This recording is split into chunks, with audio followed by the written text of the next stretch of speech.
नमस्कार दोस्तों, क्या इथियोपिया की गवर्नमेंट अपने नागरिकों को जानबूझकर भूखा मार रही है? करीब एक साल पहले इथियोपिया की गवर्नमेंट ने टिग्रे रीजन में मौजूद बागी गवर्नमेंट के अगेंस्ट एक कैंपेन लॉन्च की। इथियोपिया की गवर्नमेंट के प्राइम मिनिस्टर एबी अहमद इस गवर्नमेंट को टिग्रे रीजन की गवर्नमेंट को बागी मानते हैं और वो इसको एक्सेप्ट नहीं करते हैं। शुरुआत से ही इस कॉन्फ्लिक्ट की वजह से काफ़ी वॉर क्राइम्स होते रहे हैं। एरिट्रिया, जो कि इथियोपिया का नेबरिंग कंट्री है, पिछले साल इथियोपिया की सपोर्ट में उसने टिग्रे रीजन के एक सिटी में एंटर किया और सैकड़ों लोगों को मार दिया। पर अब इथियोपिया की गवर्नमेंट इससे भी बड़ा क्राइम करने जा रही है, लोगों को भूखा मारा जा रहा है। जब से लड़ाई शुरू हुई है तब से गवर्नमेंट ने टिग्रे रीजन को ब्लॉक करके रखा हुआ है।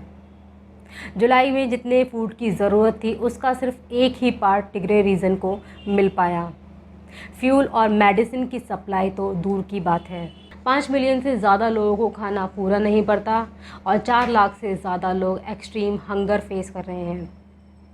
ये सिचुएशन इथियोपिया के 1980s जैसी है, जब 4 लाख से 7 लाख लोग भुखमरी की वजह से मारे गए थे।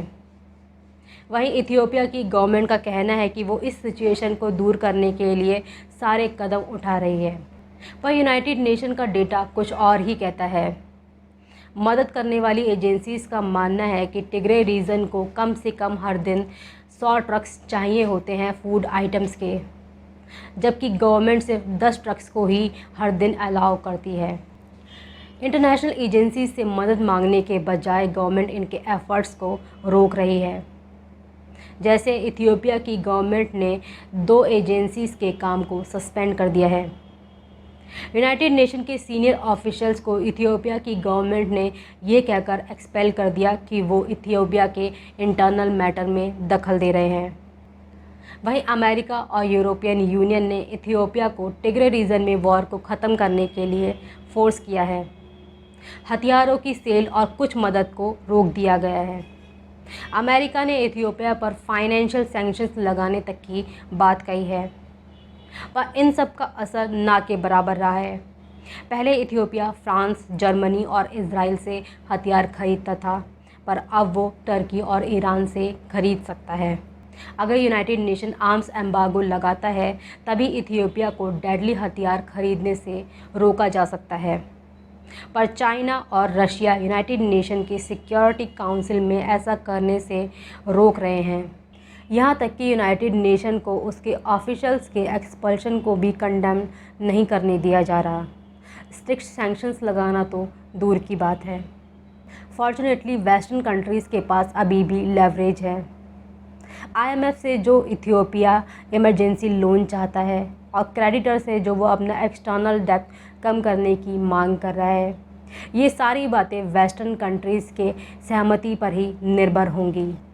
उनको इथियोपिया की मांग को तब तक नहीं मानना चाहिए जब तक कि इथियोपिया टिग्रे रीजन से ब्लॉकेड हटा नहीं देता है। वहीं ट्रेड से भी इथियोपिया को प्रेशराइज किया जा सकता है। African growth and opportunity act ये एक ड्यूटी फ्री स्कीम है जिसके तहत अमेरिका कुछ अफ्रीकन कंट्रीज़ को फ्री ट्रेड करने की इजाज़त देता है। अमेरिकन अथॉरिटी हर साल ये डिसाइड करती है कि कौन कौन से अफ्रीकन कंट्रीज़ इस स्कीम में आएंगे। अमेरिका अगर चाहे तो इथियोपिया को तब तक के लिए इस स्कीम से बाहर निकाल सकता है जब तक कि इथियोपिया टिग्रे रीजन में ब्लॉकेड हटा नहीं देता है। शायद ये स्टेप्स काम ही ना करें, क्योंकि एबी अहमद, जिन्हें 2019 में एरिट्रिया से कॉन्फ्लिक्ट ख़त्म करने के लिए नोबेल पीस प्राइज़ मिला था, अब वो बहुत ज़्यादा बदल गए हैं। पर कुछ नहीं करने का मतलब ये होगा कि टिग्रे रीजन में होने वाले इस मास मर्डर को देखते रहना। इस क्लैमिटी को दूर करने के लिए वेस्टर्न कंट्रीज़ को सारे हथकंडे अपनाने ही होंगे। ये था इस टॉपिक के बारे में। अगर ये वीडियो आपको अच्छा लगता है तो इसे लाइक करें, शेयर करें, चैनल को सब्सक्राइब करें। Thank you.